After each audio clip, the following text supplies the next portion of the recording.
নমস্কাৰ আপোনালোক সকলোকে পুনৰবাৰ টিকে মাইণ্ডৰ অন্য এটা ৰাতিপুৱাৰ ধামাকাদাৰ খবৰলৈ স্বাগতম জনাইছো। অন্য দিনৰ দৰে আজিও আপোনালোকৰ কাৰণে দিনটোৰ কেবাটাও গুৰুত্বপূৰ্ণ খবৰ লৈ আহিছো আৰু আজি আপোনালোকৰ কাৰণে খবৰ বহুত আছে। বহুকেইটা ইন্টাৰেষ্টিং খবৰ আছে, আপোনালোকে শেষলৈকে চাই থাকিব। বহুতো খবৰ জানিবলৈ পাব, দেশ বিদেশৰ গোটেই খবৰ আপোনালোকৰ কাৰণে লৈ আহিছো। তো ভিডিঅ প্ৰথমৰ পৰা শেষলৈকে চাবলৈ কিন্তু একেবাৰেই নাপাহৰিব। বেছি দীঘলীয়া নকৰো, ভিডিঅটো পুৰা সোনকালে আপোনালোকক খবৰখিনি দি আদায় কৰিম। আগবাঢ়িছো প্ৰথমটো খবৰৰ ফালে। প্ৰথমটো খবৰ ওলাইছে ইণ্ডিয়া মিত্ৰজোঁটৰ ওপৰত। তো খবৰ ওলাইছে যে ইণ্ডিয়া মিত্ৰজোঁটে এইবাৰ সংসদত কেইটামান টপিকৰ ওপৰত প্ৰশ্ন উত্থাপন কৰিব বুলি জনাইছে চৰকাৰৰ পক্ষক, মানে যেটো পক্ষই বৰ্তমান সময়ত চৰকাৰ গঠন কৰি আছে। মানে নৰেন্দ্ৰ মোদীক ডাইৰেক্টলি ক'বলৈ গ'লে এইবাৰ ইণ্ডিয়া মানে ৰাহুল গান্ধীয়ে কেইটামান প্ৰশ্ন সুধিব বুলি জনাইছে। তো কি প্ৰশ্ন হ'ব পাৰে, কি বিষয়ক লৈ বৰ্তমান সময়ত এইবাৰ প্ৰশ্ন উত্থাপন হ'ব পাৰে, তাক লৈ বৰ্তমান সময়ত চিন্তা চৰ্চা কৰি আছে ইণ্ডিয়া মিত্ৰজোঁটে। তো ইণ্ডিয়া মিত্ৰজোঁটৰ তৰফৰ পৰা খবৰ ওলাইছে যে এইবাৰ ইণ্ডিয়া মিত্ৰজোঁটে সংসদত নৰেন্দ্ৰ মোদী ডাঙৰীয়াৰ প্ৰধানমন্ত্ৰী নৰেন্দ্ৰ মোদী ডাঙৰীয়াদেৱক সুধিব নিটৰ এক্সামৰ যি নেকি এইবাৰ কেলেংকাৰী হৈছে তাৰ সন্দৰ্ভত, নিবনুৱা সমস্যাৰ সন্দৰ্ভত এইবাৰ প্ৰশ্ন সুধিব বুলি কৈছে, মুদ্ৰাস্ফীতিৰ সন্দৰ্ভত এইবাৰ প্ৰশ্ন সুধিব বুলি কৈছে। আৰু তাৰ লগে লগে জনাইছে এইবাৰ সদনত CBI EDৰ যি নেকি অপব্যৱহাৰ কৰিছে, CBI আৰু EDৰ যি নেকি অপব্যৱহাৰ কৰিছে তাক লৈ এইবাৰ ইণ্ডিয়া টিমে শুকুৰবাৰৰ দিনাখন হ'ব লগা বৈঠকত প্ৰশ্ন উত্থাপন কৰিব বুলি জনাইছে। এটা দেখা যাওক নৰেন্দ্ৰ মোদী ডাঙৰীয়াদেৱে কি প্ৰত্যুত্তৰ দিয়ে ইয়াৰ ডিফেন্সত। মানে ৰাহুল গান্ধীয়ে যি কেইটা নেকি প্ৰশ্ন সুধিব নৰেন্দ্ৰ মোদী ডাঙৰীয়াক, তো তাৰ উত্তৰ দিব লাগিব। তো তাৰ প্ৰত্যুত্তৰত কিনো উত্তৰ দিয়ে তাক লৈ আমি বৰ্তমান বিৰাটেই এক্সাইটেড হৈ আছো সেইকেইটা শুনিবৰ কাৰণে। কাৰণ নিটৰ এইবাৰ পৰীক্ষাত কেলেংকাৰী হৈছে, সেইটোতো চৰকাৰৰ বিফলতা ন। তো সেইটোতো আৰু আমি আপোনাৰ যি কেইজনে নেকি তেনেকুৱা ধৰণৰ কৰিছে তেওঁলোককতো দুখ দি লাভ নাই। মেইন মানুহজন ঠিক হ'ব লাগিব, তেতিয়া সববিলাক ঠিক হ'ব। তাৰ লগে লগে দিনক দিনে ভাৰতবৰ্ষত নিবনুৱাৰ সংখ্যা বৃদ্ধি পাই গৈছে। আঁচনি দি থাকিলেতো নহ'ব, নিবনুৱাৰ সংখ্যাও কমাব লাগিব, নহয় জানো? তাৰ লগে লগে দিনক দিনে বস্তুৰ দামটো বৃদ্ধি পাই গৈছে। তো তেওঁলোকে কি কৰি আছে, বস্তুৰ দাম যে ইমানকৈ বৃদ্ধি পাইছে, দাম কমাবৰ কাৰণে কি কৰি আছে? তো এইবিলাকৰ ওপৰত মানে এইবিলাকৰ উত্তৰ জানিবৰ কাৰণে বিৰাটেই এক্সাইটেড হৈছো। নৰেন্দ্ৰ মোদী ডাঙৰীয়াদেৱে কেৱল সেই ৰাম মন্দিৰ, কেৱল হিন্দু সনাতন, কেৱল হিন্দু ৰাষ্ট্ৰ কৈ থাকিলে নহ'ব, এনেকুৱা ধৰণৰ প্ৰশ্নৰ বিলাকো উত্তৰ দিব লাগিব। আমাৰ নিচিনা যিবিলাক নেকি সচেতন জনতা আছে তেওঁলোকে এনেকুৱা ধৰণৰ প্ৰশ্ন উত্তৰবিলাক বিচাৰে। ৰাম মন্দিৰ বা ধৰি লওক হিন্দু সনাতন ধৰ্ম, তো এইবিলাকক লৈ আমি বেছি এক্সাইটেড নহয়। সেইবিলাকো কৰিব লাগে, কিন্তু তাৰ লগে লগে এইবিলাক মেইন বস্তু, মুদ্ৰাস্ফীতি, তাৰ লগে লগে আপোনাৰ নিবনুৱা সংখ্যা হাৰ কমোৱা, নহয় জানো? নিবনুৱা যদি দিনক দিনে বাঢ়ি গৈ থাকে, মানে মানুহবিলাক দুখীয়া হৈ গৈছে, তো কি কৰিছে চৰকাৰে এই সন্দৰ্ভত? তো এইবিলাকক লৈ জানিবৰ কাৰণে বিৰাটেই এক্সাইটেড। আগবাঢ়িছো ইয়াৰ পাছৰটো খবৰ ফালে। ইয়াৰ পাছৰ খবৰটো ওলাইছে বটদ্ৰৱাৰ পৰা। আজিৰ পৰা কিছুদিন পূৰ্বে বটদ্ৰৱাত বুলডোজাৰ চলিছিলে, বটদ্ৰৱাত উচ্ছেদ অভিযান চলোৱা হৈছিলে। বটদ্ৰৱাৰ বহুতো মানুহৰ ঘৰ ভাঙি তহিলং কৰিছিলে বুলডোজাৰে। তো এই বুলডোজাৰ যিটো নেকি ধৰি লওক চিনেৰিঅ' বা বুলডোজাৰ যিটো নেকি প্ৰথা, সেইটো বিশেষকৈ UPৰ পৰা আহিছে না। UPৰ পৰা এই প্ৰথাটো আহিছে আৰু তাৰ পাছত এতিয়া আমাৰ অসমতো দেখা পোৱা গৈছে যিবিলাকে নেকি অবৈধভাৱে বহি আছে তেওঁলোকক উচ্ছেদ কৰি দিছে। এতিয়া তেওঁলোকে কেনেকৈ অবৈধভাৱে বহিবলৈ পালে, কি পালে, সেইবিলাকৰ ওপৰত আমি বিচাৰ বিবেচনা কৰাটো আমাৰ গ্ৰহণযোগ্য নহয়। চৰকাৰৰ মাটিত তেওঁলোকে কেনেকৈ বহিলে সেইটো বিষয়ে আমি চালি জাৰি চাবলৈ নাযাওঁ বাৰু। কিন্তু এতিয়া আমাৰ অসমৰ বটদ্ৰৱাত যি নেকি বুলডোজাৰ চলিছিলে তাক লৈ এতিয়া উচ্চ ন্যায়ালয়ে অসম আৰক্ষীক ধমক দিছে বুলি জনাইছে। আৰু তাৰ পাছতেই অসমৰ মুখ্যমন্ত্ৰী ডক্টৰ হিমন্ত বিশ্ব শৰ্মাদেৱ আৰু তাৰ পাছত অসমৰ মুখ্যমন্ত্ৰী ডক্টৰ হিমন্ত বিশ্ব শৰ্মাদেৱে জনাইছে যে বটদ্ৰৱাত যি নেকি বুলডোজাৰ চলিছিলে তাত কোনো ধৰণৰ মুখ্যমন্ত্ৰী ডাঙৰীয়া বা কোনো ধৰণৰ DGPৰ হাত নাই বুলি জনাইছে। সেয়া তেওঁলোকে বোলে নিজেই বুলডোজাৰ চলাইছিলে, মানে বটদ্ৰৱাৰ আৰক্ষীয়ে নিজেই বোলে বুলডোজাৰ চলাইছিলে। তাত যি কেইজন নেকি ধৰি লওক কৰ্মৰত অৱস্থাত আছিলে, যি কেইজন নেকি বটদ্ৰৱাৰ সেই তাৰ ধৰি লওক অফিচাৰ আছিলে, পুলিচ প্ৰশাসনৰ মানুহ, তো তেওঁলোকে নিজেই বোলে বুলডোজাৰ চলাইছিলে বুলি জনাইছে। এতিয়া মানে যেতিয়া নেকি উচ্চ ন্যায়ালয়ে এই সন্দৰ্ভত ধমক লগালে তেতিয়া অসম চৰকাৰ পিছ হুৰুকা দিছে যে আমাৰ গাত দুখ নাই সমস্ত দুখ তেওঁলোকৰ গাতে আছিলে বাইছো ইয়াৰ পাছৰটো খবৰ ফালে বৃহস্পতিবাৰৰ দিনাখন নলবাৰীত যিদিকি কেবিনেটৰ বৈঠক হৈ গল তো সেই কেবিনেটৰ বৈঠকত বাৰু আপোনালোকে জানেনে যিসকল মন্ত্ৰী আছিলে যিসকল এমএলএ আছিলে তেওঁলোকে কি খাদ্য সম্ভাৰ খাইছিলে আপোনালোকে জানেনে এফালে চাওক আমাৰ জনসাধাৰণে যিখিনি জনসাধাৰণে নেকি তেওঁলোকক ভোট দি তেওঁলোকক এমএলএ বনালে তেওঁলোকক মিনিষ্টাৰ বনালে তো তেওঁলোকৰে অৱস্থা এতিয়া বেয়া মই যোৱা কালি 270 টকা বজাৰ কৰিছিলো আপোনালোকে শুনিলে আচৰিত হ'ব ঘৰত মাক আহি যেতিয়া কৈছো যে এইটো কেৰি বেগত বাৰু কিমান টকাৰ বস্তু খুমাই আছে জাননে এটা সৰু কেৰি বেগ 2 কেজি ওজনৰ এটা কেৰি বেগ ভৰ্তি হোৱা নাই মাক কৈছে এটা 270 টকাৰ মাল খুমাই আছে গতিকে ভালদৰে খৰচা কৰি বস্তুবিলাক গতিকে ভাবক বস্তুৰ দাম ইমানেই বাঢ়িছে আমাৰ নিচিনা সৰ্বসাধাৰণ যিবিলাক মানুহ সেইবিলাক চলিবৰ কাৰণে উপায় নাইকিয়া হৈ গৈছে আপোনালোকে 500 টকা এটা লৈ যাব দুই এটা বস্তু কিনিব শেষ সফা বস্তু পইচা খতম ডাইলৰ কেজি 110 টকা পাৰ কৰিছে আপোনাৰ বেঙেনা বডিমা তাৰ পিছত ভেন্ডি এইবিলাকৰ 80 টকা দাম ক্ৰছ কৰিছে পিয়াজৰ দাম 50 টকা ক্ৰছ কৰিছে আলুৰ দাম 35 টকা ক্ৰছ কৰিছে আপোনালোকে বয়লাৰ মাংস যদি খাবলৈ যায় 300 টকা ক্ৰছ কৰিছে মানে আমাৰ নিচিনা মানুহবিলাকে চলিম কৰ পৰা আমাকটো চৰকাৰে কোনো আঁচনিৰ সুবিধা নিদিয়ে না আমাৰ বিলাকৰ ঘৰত চৰকাৰী চাকৰিয়াল আছে যে আমি ভালদৰে চলি যাম তো কি অৱস্থা হৈছে আমাৰ কিন্তু তাৰ বিপৰীতে আকৌ যিসকল মন্ত্ৰী যিসকলক আমি নেকি ধৰি লওক নিৰ্বাচন কৰো তেওঁলোকে ভাবি চাওক কেনেকুৱা বিলাসিতাৰে তেওঁলোকে জীৱন যাপন কৰি আছে কিমান বিলাসিতা তেওঁলোকে জীৱন যাপন কৰিছে এইটোৱে প্ৰমাণ যে কেবিনেটৰ যি নেকি বৈঠক হৈছিলে বৈঠকত তেওঁলোকে কেনেকুৱা ধৰণৰ খাদ্য সম্ভাৰ খাইছিলে কি খাইছিলে এবাৰ আপোনালোকক জনাই দিছো সেইবিলাক বস্তুৰ বিষয়ে হয়তো আপোনালোকে কোন কাহানিও শুনা নাই কিছুমান এনেকুৱা বস্তু তেওঁলোকে খাইছে যিবিলাকৰ নাম মই আজিলৈকে শুনাই নাই শুনিছো হয়তো কিন্তু দেখা নাই কি খাইছিলে তো তাৰে ভিতৰত আছিল প্লেন ৰাইস 2 নম্বৰতে আছিল জিৰা ৰাইস যিটো চাউলৰ দাম প্ৰতি কিলোৰ দাম প্ৰায় 70 পৰা 80 টকা জিৰা ৰাইসৰ দাম বিৰাটেই দাম পোলাও খাইছিলে খাসী মাংস খাইছিলে মাগুৰ মাছ কাৱৈ মাছ শোল মাছৰ সৈতে নৰসিংহৰ ভেদাইলতা আছিল বুলি জনাইছে আৰি ভকুৱা বৰালি চেঙা এই কেইটাৰ ভিতৰত কেৱল বৰালিটো দেখিছো বাকি এটাও মাছ দেখা নাই মিছা মাছৰ ভজা যিটো মাছৰ দাম বৰ্তমান সময়ত বজাৰত যদি আপোনালোকে সৰু মিছা মাছটো লবলৈ যায় ন 600 পৰা 700 টকা প্ৰতি কিলো চিকেন সুপ খাহি তেলৰ মাটি দাইল মানে খাসিৰ তেলটো যে খাসিৰ তেলৰ তেওঁলোকে মাটি দাইল খাইছিলে কলডিল ভাজি কল পছলা ঢেকিয়া ভাজি মিক্স দাইল খাইছিলে সৰু আলু ভাজি বৰা ভাজি খাইছিলে তেওঁলোকে তাৰ লগে লগে আলু পিটিকা দাইল বটা পদিনা বটা তিল বটা অমিতা খাৰ সালাড আছিলে আৰু লগতে গৰু মহৰ দৈ আৰু লালমোহন আছিলে তো চাও তেওঁলোকে কিমান বিলাসিতাৰে আছে তো যি দেখিছো আৰু এইবিলাক সব বাদ দিম পলিটিক্সত জয়েন কৰিম বিন্দাস চলি যায় আগবাইছো ইয়াৰ পাছৰটো খবৰ ফালে ইয়াৰ পাছৰ খবৰটো ওলাইছে আমাৰ অসমৰ যিসকল নেকি কন্ট্ৰোলৰ দোকানী আছে তেওঁলোকৰ কাৰণে এটা ভাল খবৰ ওলাইছে এটা ভাল খবৰ ওলাইছে বুলি কৈছো অসমৰ কন্ট্ৰোলৰ দোকানীসকলে আপোনালোকক যে চাউল দি থাকে ন আপোনালোকে যে কেতিয়াবা কন্ট্ৰোলৰ দোকানীবিলাকক গালি পাৰে বা তেওঁলোকৰ ওপৰত যে আপোনালোকে কমপ্লেইন কৰে একচুয়ালি আপোনালোকে কমপ্লেইন কৰিব নালাগে কিন্তু তেওঁলোকৰ ওপৰত বা আপোনালোকে তেওঁলোকক গালি দিয়াৰ মোৰ মতে আপোনালোকৰ মানে কোনো অধিকাৰ নাই বুলি কৈছো তেওঁলোকে যে আপোনালোকক সময়মতে চাউল কেইটা আনি দিছে ন আপোনালোকে থ্যাংক ইউ ক'ব লাগে তেওঁলোকক ধন্যবাদ জ্ঞাপন কৰিব লাগে কেলে কৈছো আপোনালোকে জানে নে আপোনালোকে বেক সাইডৰ ষ্টৰীটো শুনিলে আপোনালোকৰ দুখ লাগি যাব কন্ট্ৰোলৰ দোকানীবিলাকৰ এটা কন্ট্ৰোলৰ দোকানীবিলাকে কি হয় তেওঁলোকে না এক্সট্ৰা কৈ দোকান দিব পাৰে তেওঁলোকে কেৱল সেই চাউল কেইটা বিক্ৰী কৰিব লাগে আৰু তেওঁলোকৰ মানে জীৱনটো এনেকুৱা তেওঁলোকে যেহেতু কন্ট্ৰোলৰ এজন এজেন্ট ৰূপে তেওঁলোকে মানে এজেন্ট হল তেওঁলোক এজন তো তেওঁলোকে তাৰ বাহিৰে বেলেগ কাম কৰিব নোৱাৰে কাৰণ তেখেত এজন কন্ট্ৰোলৰ দোকানী তেখেতে হাজিৰা কৰিবলৈ তেখেতৰ লাজ লাগিব কিহৰ কাৰণে কাৰণ আপুনি যেনিবা তেখেতৰ ঘৰৰ পৰা চাউল আনেগে তো আপোনাৰ ঘৰতে যদি তেখেতে আহি হাজিৰা কাম কৰে তো কিবা এটা ভাল নালাগিব ন তেখেতৰ এটা ষ্টেণ্ডাৰ্ড আছে নে কি কয় আপোনালোকে তো তেওঁলোকে হাজিৰা কৰিব নোৱাৰে তাৰ বাহিৰে তেওঁলোকে অনলাইন কাম কৰিব কি তেওঁলোকে সপ্তাহৰ মানে মাহটোৰ প্ৰথম 10টা দিনে তেওঁলোকে কন্ট্ৰোলৰ দোকানখনত থাকিব লাগে বাকি 20 দিননো কৰিব কি গতিকে তেওঁলোকৰ সেই কন্ট্ৰোলৰ দোকানখনতে ভিত্তি কৰি তেওঁলোকে চলিব লাগে কিন্তু আপোনালোকে শুনিলে আচৰিত হ'ব কন্ট্ৰোলৰ দোকানীসকলক যি এটা ন্যূনতম এমাউন্ট দিয়ে ন সেই ন্যূনতম এমাউন্টটোৱে কন্ট্ৰোলৰ দোকানীজনে গোটেই মাহটো ভালদৰে চলিব নোৱাৰে তাতকৈ ডাঙৰ কথাটো হৈ গ'ল তেওঁলোকে প্ৰত্যেক মাহে যেটো নেকি তেওঁলোকৰ পাব লগা পইচা সেইটো সময়মতে নাপায় আপোনালোকে শুনিলে আচৰিত হ'ব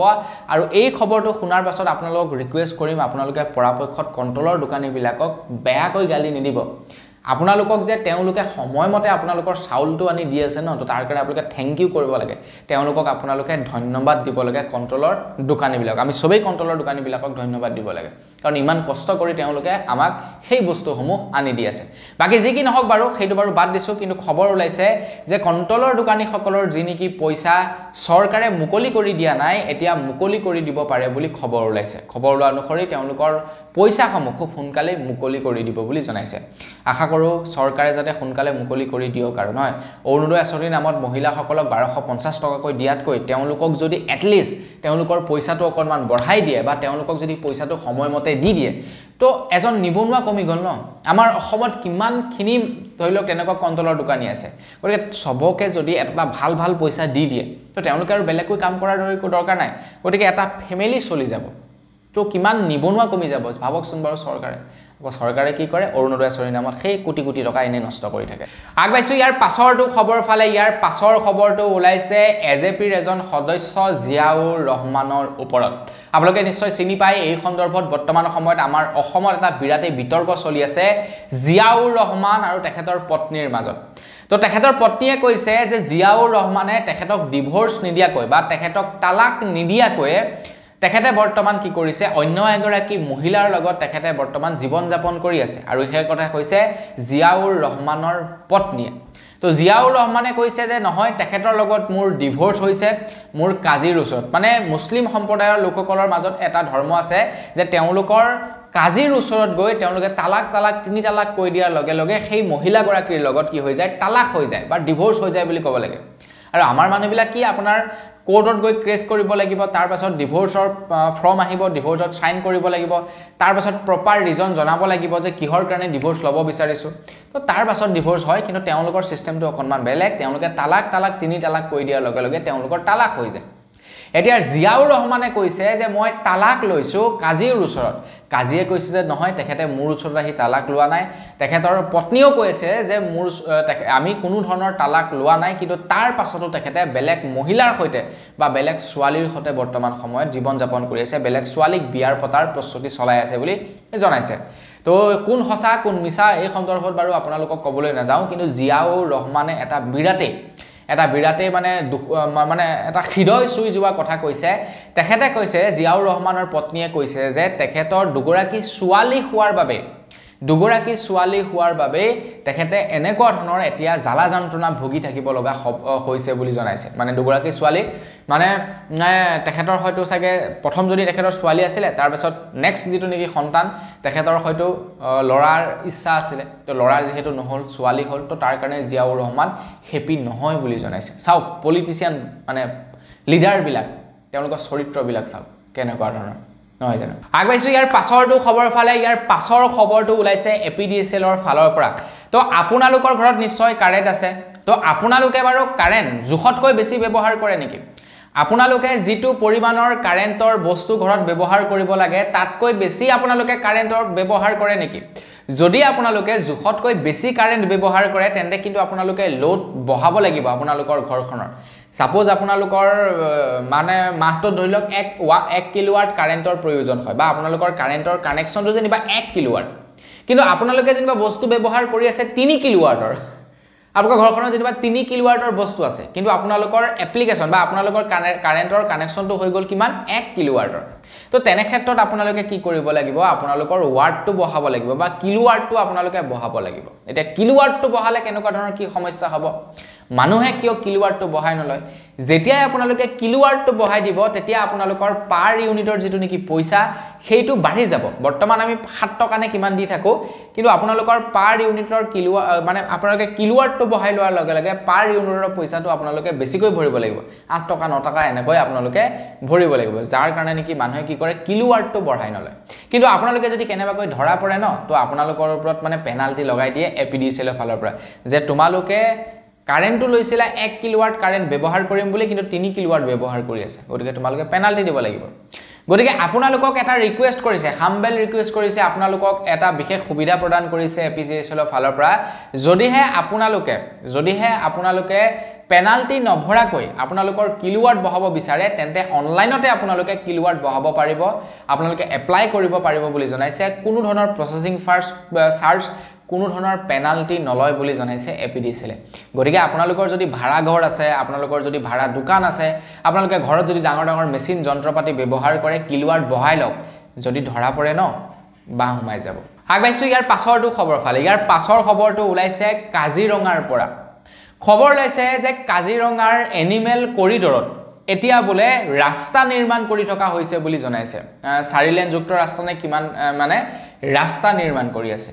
এতিয়া আপোনালোকে হয়তো কব ভালেইটো হৈছে ৰাস্তা নিৰ্মাণ কৰিছে তো তাৰ কাৰণেটো ভাল কথা ভাল ৰাস্তা নিৰ্মাণ হ'ব লাগে আজিৰ পৰা কেইদিন মান আগত খবৰ ওলাইছিলে যে কাজিৰঙাত কিমান বিঘা মাটিত বলে কিমান হেক্টৰ মাটিত হেনো 5 ষ্টাৰ যুক্ত এটা হোটেল নিৰ্মাণ কৰিছিল আপোনালোকে হয়তো কব যে ভালেই হৈছে ইয়াৰ ফলত টুৰিষ্টৰ সংখ্যা বাঢ়িব নহয় জানো তো আপোনালোকে হয়তো ইনডাইৰেক্টলি চাবলৈ গলে ভালেই পাইছে কিন্তু এবাৰ ভাবকচোন বাৰু এবাৰ ভাবক আজিৰ পৰা 10 বছৰৰ আগত আপোনালোকৰ ঘৰৰ চোতালত ৰাতিপুৱাৰ সময়ত কাউৰী কিমান আছিল আজিৰ পৰা 10 বছৰৰ আগত আপোনালোকৰ গাঁওখনত মেকুৰী কুকুৰ এইবিলাক কিমান আছিল আজিৰ পৰা 10 বছৰ আগত গৰু ছাগলী কিমান আছিল আজিৰ পৰা 10 বছৰ আগত প্ৰত্যেক ঘৰ মানুহত হাঁহ কুকুৰা কিমান আছিল কমেন্ট এটা কৰি জনাব আৰু তাৰ লগে লগে এইটো কমেন্ট কৰি জনাওক আপোনালোকৰ গাঁৱৰ মানুহবিলাকৰ বাৰীত আজিৰ পৰা 10 বছৰ আগত কি ফলমূল আছিল কি গছগছনি আছিল কমেন্ট এটা কৰি জনাব কিন্তু আজিৰ যুগত আজিৰ বৰ্তমান টাইমত যদি আপোনালোকে সেইবিলাক বিচাৰিবলৈ যায় ন একো আপোনালোকে বিচাৰি নাপাব তো কিহৰ কাৰণে বিচাৰি নাপাব ইয়াৰ একমাত্ৰ কাৰণ হৈ গল যে সেইবিলাক কাটি আমি এতিয়া কি কৰিছো তাত ঘৰ বনাইছো আৰু ইয়াৰ ফলত কিন্তু আমাৰে ক্ষতি হৈছে আমাৰ কি ক্ষতি হৈছে এই প্ৰকৃতি যে যিবিলাক নেকি আপোনাৰ ধৰিলক চৰাই চিৰিকটি নাইকিয়া হৈছে জীৱ জন্তু নাইকিয়া হৈছে তো সেইবিলাকে কি কৰে প্ৰকৃতিৰ মানে ৰক্ষা কৰি থাকে সাপোজ ধৰিলক কাউৰীজনী বা বিভিন্ন চৰাই চিৰিকটি যেতিয়া নেকি খেতি পথাৰত পোক হয় তেতিয়া সেই কাউৰীজনী বা সেই চৰাইবিলাকে কি কৰে কীট পতংগবিলাক খায় শস্যবিলাক ভালদৰে সাফা কৰি ৰাখে কুকুৰটোৱে গাঁৱৰ কুকুৰটোৱে লেতেৰা কিবা কিবি পৰি থাকিলে সেইবিলাক খাই মেলি শেষ কৰি দিয়ে কৰবাত যেনিবা নিগনি এটা মৰি আছে সি খাই মেলি আৰামছে সফা কৰি দিয়ে তো প্ৰত্যেকবিধ জীৱ জন্তুৰ পৰাই আমাৰ লাভ আছিল গছ গছনিৰ কথা যদি আপোনালোকক কবলৈ যাওঁ তেনেহলে পিওৰ অক্সিজেন আমি পাইছিলো এতিয়া আপোনাৰ চাওক গৰম কেনেকৈ বাঢ়িছে আগতেটো ইমান গৰম নাছিল আগতে ফেন নোহোৱাকে খু বিছনি মাৰি মাৰি শুই থাকো বিছনি নালাগে তেনেকৈ শুই থাকো গতিকে ভাবক কেনেকুৱা আছিল কেনেকুৱা হল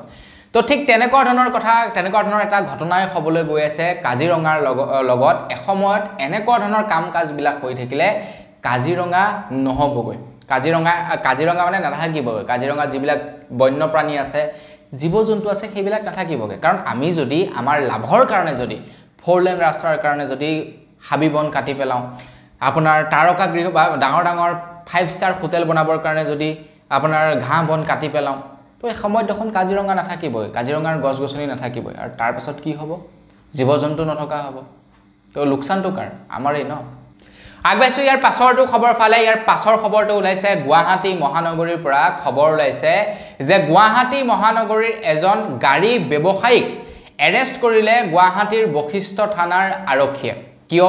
কাৰণ তেখেতে বলে এটা লোন লৈছিলে সোলা মণ্ডলমৰ পৰা আৰু তাৰ পাছত তেখেতে ঋণ পৰিশোধ কৰিব পৰা নাছিলে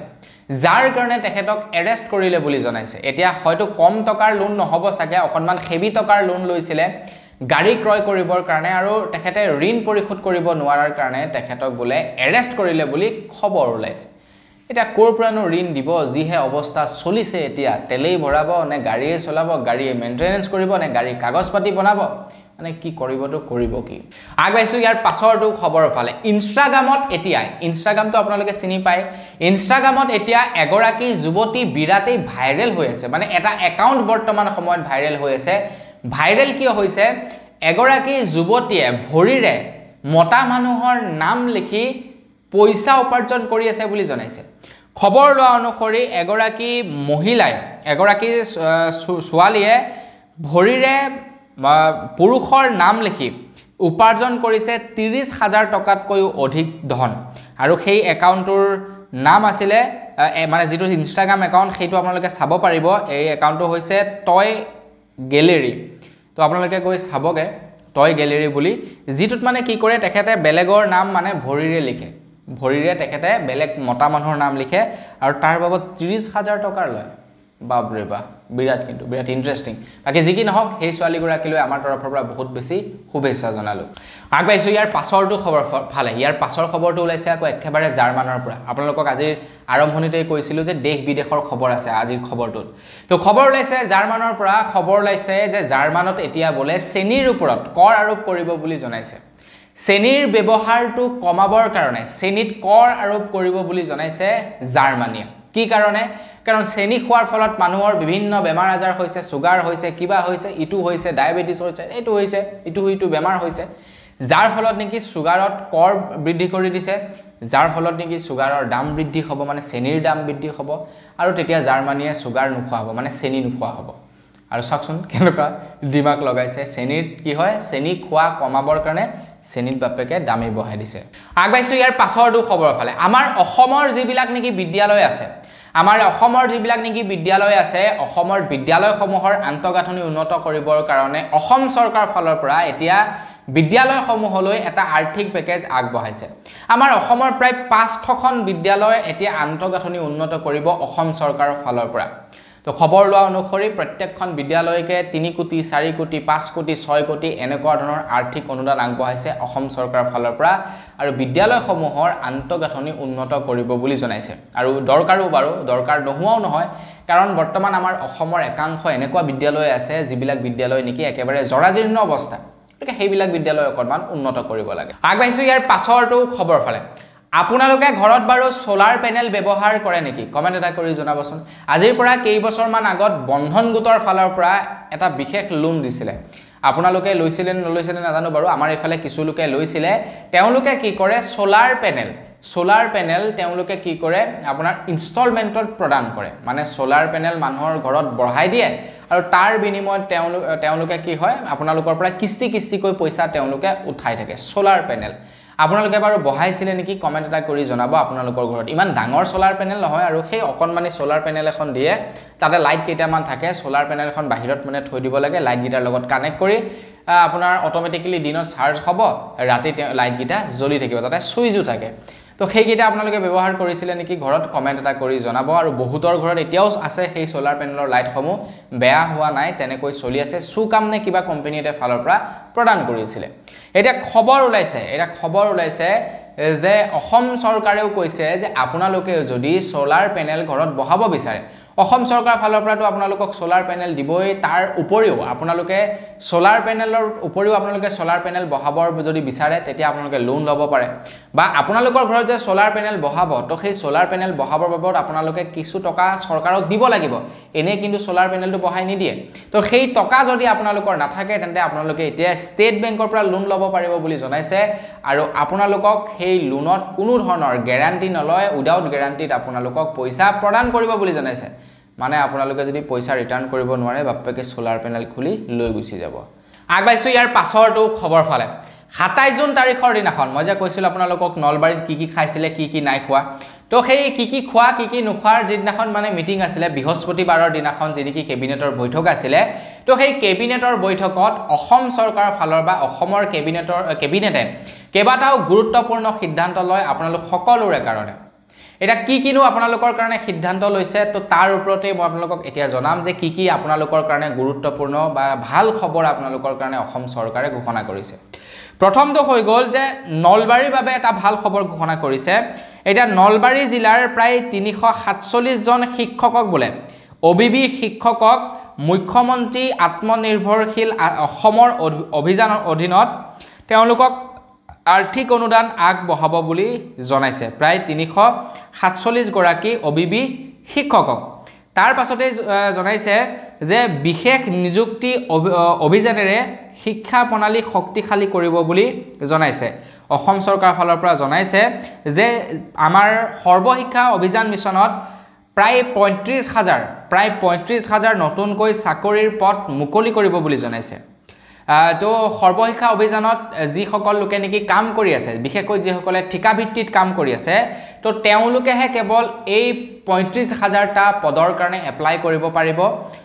বেলেগে এপ্লাই কৰিব নোৱাৰিব বুলি জনাইছে যিসকলে মানে সৰ্বশিক্ষা অভিযানত কাম কৰি আছে তো তেওঁলোকৰ কাৰণে ৩৫,০০০টা নতুনকৈ শিক্ষকৰ পদ মুকলি কৰিব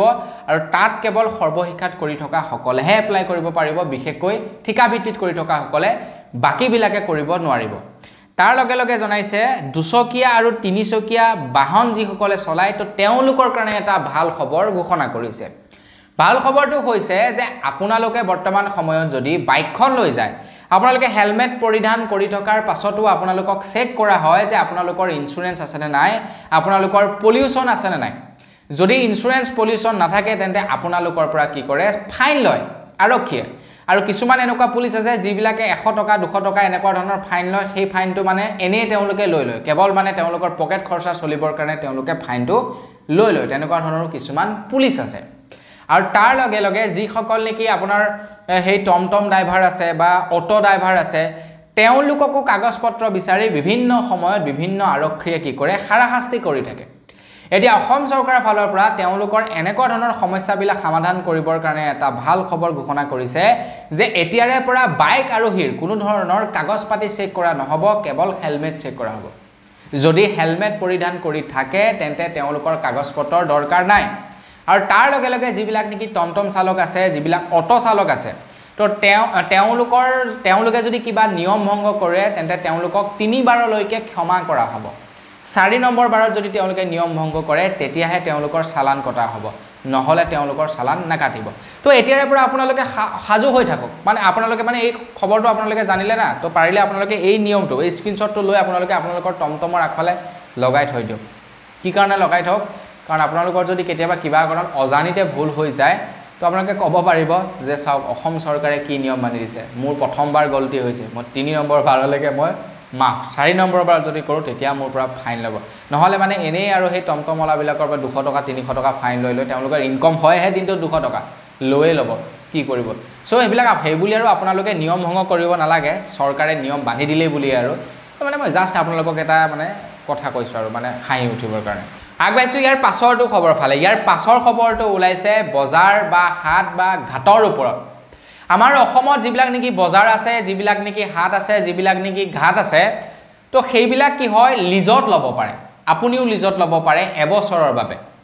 তো লিজত কেনেকৈ আপুনি ল'ব সেইটো এটা প্ৰক্ৰিয়া আছে তাৰ বিষয়ে বৰ্তমান বাৰু আপোনালোকক বুজাবলৈ নাযাওঁ কিন্তু আপোনালোকে বজাৰ বা হাট এইবিলাক লিজত ল'ব পাৰে আৰু লিজত লৈ তাত যিবিলাক মানুহে নেকি দোকান দিব তেওঁলোকৰ পৰা আপোনালোকে কৰটো সংগ্ৰহ কৰিব পাৰে বা আপোনালোকে ঘাট লিজত লৈ কি কৰিব পাৰে তো সেই ঘাটটো পাৰ কৰিবৰ কাৰণে আপোনালোকে টিকটৰ সিস্টেম কৰি দিব পাৰে বা পইচা ল'ব পাৰে যেনেকৈ নেকি নিমাটি ঘাট আপোনাৰ কমলাবাৰী ঘাট এই ঘাটবিলাক যিবিলাক আছে তো তাত ঠিক তেনেকুৱা ধৰণৰ ঘটনাই হয় কোনোবা মানুহে কি কৰে সেই ঘাট কেইটা লিজত লৈ ৰাখে এতিয়া লিজত কাৰ পৰা লয় লিজত লয় চৰকাৰৰ পৰা চৰকাৰৰ ওচৰত কি হয় তেনেকুৱা ঢেৰ মানুহ যায় চৰকাৰে নিজে নচলাই সেইবিলাক বস্তু লিজত দি দিয়ে আৰু কিমান নোৱাৰো সেই আহি পিনি 10 টকা 20 টকাকে পইচা তুলি থাকিব সেইটো কাৰণে কি কৰে কিছুমান মানুহক দায়িত্ব দি দিয়ে আৰু সেই দায়িত্ব আপুনিও ল'ব পাৰে আপুনি মই সবেই ল'ব পাৰো আপোনাৰ ওচৰত যদি পইচা আছে আপোনালোকে সবেই মানে কি কৰিব পাৰে সেই লিজৰ দায়িত্ব ল'ব পাৰে আৰু এনে চৰকাৰে সেই লিজৰ দায়িত্ব আপোনালোকক দি নিদিয়ে তো তাৰ কাৰণে কি হ'ব আপোনাৰ বলি লগা বুলি কয় মানে যোনে বেছি পইচা দিব তো তাকেই এবছৰৰ কাৰণে চৰকাৰে সেই ঘাটটো বা সেই বজাৰটো দি দিব মানে ঘটনাটো হয় এনেকুৱা ধৰণৰ আপুনি যেনিবা ক'লে যে মই বছৰত 12 লাখ টকা দিম এইখন বজাৰৰ বাবদ চৰকাৰক কোনোবা এজনে আকৌ আহি কৈ দিব নহয় মই এইখন বজাৰৰ বাবদ মই 13 লাখ টকা দিম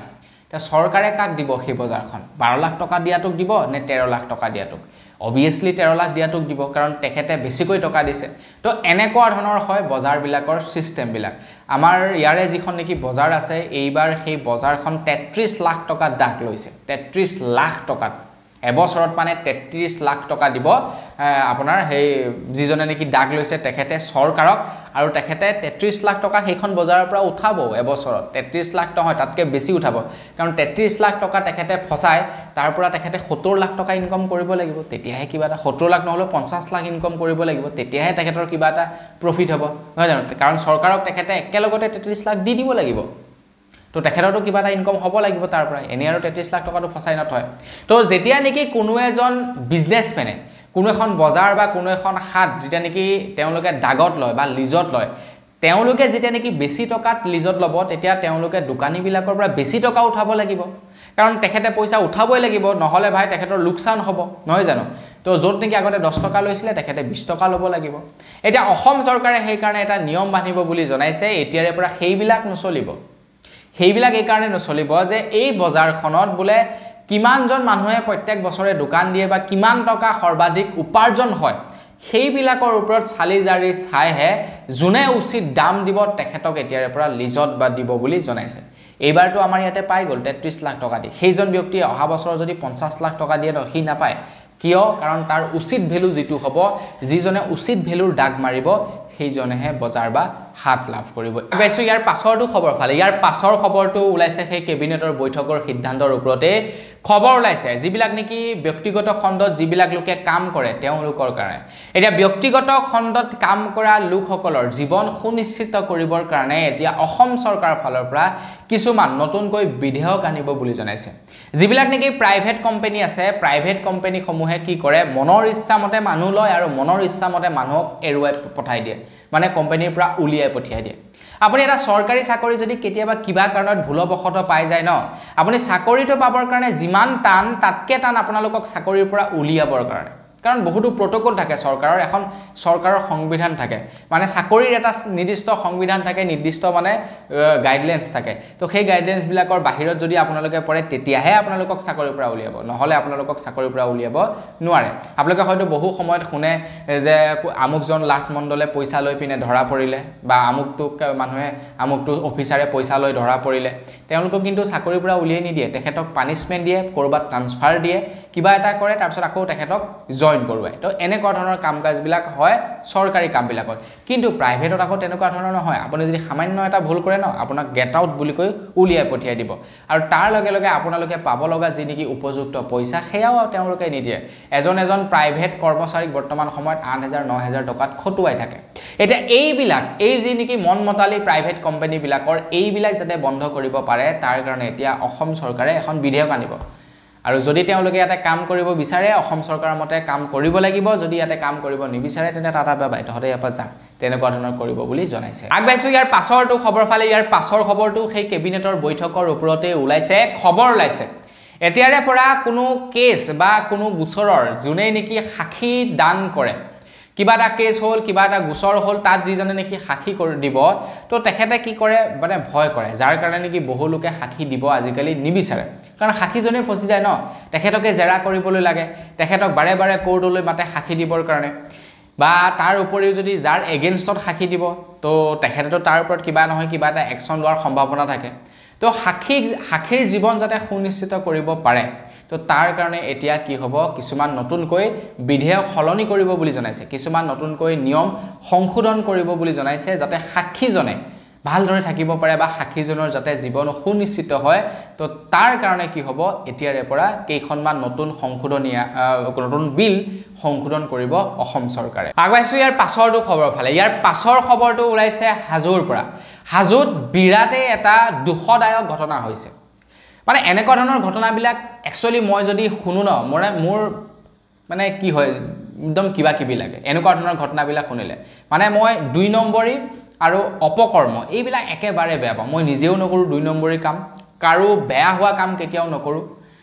অজানিতে হৈ যটো বেলেগ কথা কিন্তু জানি বুজি কাৰোবাৰ বেয়া হোৱা কামটো মই কেতিয়াও নকৰো আৰু মই কোনোবাই কৰা দেখিলেও মানে মোৰ ভাল নালাগে হেয়া অসমীয়া মানুহৰ লগতে হওক বা হেয়া মুছলমান মানুহৰ লগতে হওক বা হেয়া যাৰ লগতে নহওক কিয় বা এজন বনিয়াৰ লগতো যদি কোনোবা অসমীয়া এজন ব্যক্তিয়ে বেয়া কাম কৰে ন সেইটো মোৰ সহ্য নহয় আৰু কোনোবা এজন বনিয়াই যদি অসমীয়া মানুহৰ ওপৰত যদি বেয়া কাম কৰে সেইটো সহ্য নহয় মানে বেয়া কাম মোৰ মততে টোটালি মোৰ মতে পছন্দ নহয় মোৰ মানে সহ্যই নহয় তো এই খবৰটো শুনাৰ পাছত মানে মোৰ বিৰাটে বেয়া লাগিছে আপোনালোকৰ বেয়া লাগিছে নে বেয়া লাগিব নে নালাগিব সেইটো মই নাজানো বাৰু খবৰ লাইছা হাজোৰ পৰা গোটেই কাহিনীটো বাৰু নাজানো কিন্তু হাজোৰ যিজন নেকি ভুক্তভোগী তেখেতে যেটো কথা কৈছে সেইটোৰ ভিত্তিতে মই আপোনালোকক এই খবৰটো আগবঢ়াইছো বা ৰাইজে যিখিনি কথা কৈছে তাৰ ভিত্তিতে এই খবৰটো মই আগবঢ়াইছো হাজোত দুজন বয়োজ্যেষ্ঠ মানুহে বাইক লৈ ঘৰলৈ বুলি সন্ধিয়া সময়ত গৈ আছিল তেখেতলোকে যেটো ৰাস্তাৰে গৈ আছিল সেই ৰাস্তাটোত তেখেতলোকৰ বিপৰীত সাইডৰ পৰা এখন গাড়ী আহিছিল আৰু আজিকালি গাড়ীবিলাক ইমানে হাৰামজাদা বদমাছ ন গাড়ী ড্ৰাইভাৰ বিলাক তেওঁলোকে কি কৰে আপাৰ ডিপাৰ এই সুইচটো নাজানে তেওঁলোকৰ পইচা হয় এখন ইনষ্টলমেন্টত গাড়ী লৈ লয় গাড়ীখন যেনে তেনে চলাবলৈ শিকে তাৰ পাছত গাড়ীখনৰ ভিতৰত থকা যিবিলাক নেকি ফাংচন বা যিবিলাক সুইচ কি কাৰণনো দিয়ে সেইটো তেওঁলোকে ব্যৱহাৰ কৰিব নাজানে কিছুমান ফটোৱা ড্ৰাইভাৰে তেওঁলোকে ব্যৱহাৰ কৰিব নাজানে তেওঁলোকে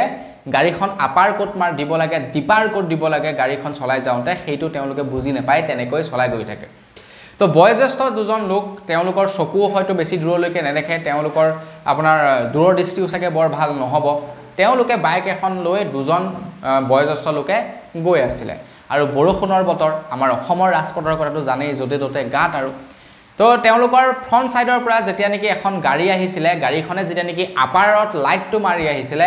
তেতিয়া লাইটৰ পোহৰটো চকুত পৰি তেওঁলোকৰ মানে কি হয় মানে বাইকখন অলপমান গাতত পৰি যায় আৰু গাতত পৰাৰ লগে লগে কি হয় থতমত লাগি নাযায় জানো আমাৰে থতমত লাগি যায় আমাৰ ডেকা মানুহবিলাকৰ তো বয়োজ্যেষ্ঠ মানুহৰ এনেও অলপমান থতমত লাগি যায় তো তেওঁলোকৰ কি হ'ল থতমত লাগি গ'ল আৰু থতমত লাগি যাওঁতে কি হ'ল ফ্ৰণ্টত কেইজনমান মানুহ গৈ আছিলে তেওঁলোকৰ গাত লাগি গ'ল আই থিংক তেওঁলোক অকণমান ডেকা মানুহ তেওঁলোকৰ গাত লাগি গ'ল আৰু সেই তেওঁলোকৰ গাত যে লাগিলে তেওঁলোকৰ কিন্তু কোনো ধৰণৰ ক্ষতি হোৱা নাই তেওঁলোকৰ গাত লাগিলে বুলিয়ে ইমানেই বেয়াকৈ মানে পিটিলে বয়োজ্যেষ্ঠ মানুহ ইমানেই বেয়াকৈ পিটিলে এজনৰটো মুখৰ অৱস্থা নাই আৰু আন এজনৰ দুদিনৰ পাছত মৃত্যু হৈ যায় ইমানেই বেয়াকৈ মাৰিলে হাজত সেই কেইজন ব্যক্তি গতিকে এনেকুৱা ধৰণৰ ঘটনাবিলাক যেতিয়া শুনো ন প্ৰথম কথা হৈ গ'ল সেই কেইজন ব্যক্তিৰ ওপৰত বিৰাট খং উঠিছে যি কেইজন ব্যক্তিয়ে নেকি ধৰি লওক এই গাড়ীখন যে চলাই আহিছিল আপাৰত লাইটটো মাৰি তেওঁলোকলৈ খং উঠিছে আৰু দ্বিতীয় কথাটো হৈ গ'ল সেই মানে মানুহ কেইজনলৈ যি কেইজনে নেকি এনেকুৱা ধৰণৰ কাম কাজ কৰিছে আৰে ভাই গাত লাগিছেহে তহঁতেতো দুখ পোৱা নাই বা দুখ পালিয়ে যেনিবা এটলিষ্ট ৰখাই পিনে কয় যে আমি দুখ পালোঁ ইয়াৰ বাবদ মোক কিবা এটা আপোনালোকে মোক ট্ৰিটমেণ্ট কৰি দিয়ক এইকণ যে মই দুখ পালোঁ ট্ৰিটমেণ্ট কৰি দিয়ক তো তেনেকৈতো এটলিষ্ট ক'ব পাৰে এনেকৈ মাৰেনে একেবাৰে মাৰিয়ে পেলালে ভাবকচোন বাৰু তো অসম পুলিচে মোৰ মতে তেওঁলোকৰ ওপৰত কিবা কৰিব লাগে আৰু আমাৰ অসমত এনেকুৱা নিয়ম বনাই দিব লাগে যদি কোনোবা গাড়ী বা কোনোবা বাইকে যদি আপাৰ মাৰি গাড়ী চলাই আহে ন আৰু সিগনেল দিয়াৰ পাছতো যদি তেওঁলোকে আপাৰটো ডিপাৰলৈ পৰিণত নকৰায় তো তেওঁলোকৰ ওপৰত যাতে ফাইন লগাব পাৰি তেনেকুৱা ধৰণৰ নিয়ম বনাই দিব লাগে আপাৰ ডিপাৰৰ কাৰণে বহুতো এক্সিডেন্ট হয় আমাৰ অসম আগবাইছো ইয়াৰ পাছৰটো খবৰ ফালে মানে একেবাৰে শেষৰটো খবৰৰ ফালে একেবাৰে শেষৰ খবৰটো ওলাইছে আমাৰ ভাৰতবৰ্ষত এতিয়া টেলিকমিউনিকেশ্যন এক্ট 2023 লাগু হ'ব বুলি জনাইছে এতিয়াৰে পৰা আমাৰ ভাৰতবৰ্ষত এজন ব্যক্তিয়ে তেখেতৰ জীৱনকালত কেৱল 9খনেই সিম কাৰ্ড উলিয়াব পাৰিব বুলি জনাইছে যদি কিবা কাৰণত 9খনতকৈ বেছি উলিয়ায় তেন্তে তেখেতৰ ওপৰত 50ৰ পৰা 2 লাখ টকা পৰ্যন্ত জৰিমনা লগোৱা হ'ব বুলি জনাইছে কেন্দ্ৰ চৰকাৰৰ ফালৰ পৰা আমাৰ ভাৰতবৰ্ষত এইটো এটা নতুনকৈ নিয়ম প্ৰযোজ্য কৰিছে বুলি খবৰ ওলাইছে গতিকে আপোনালোকৰ যদি 9খনতকৈ বেছি সিম কাৰ্ড আছে ন তো আপোনালোকে বি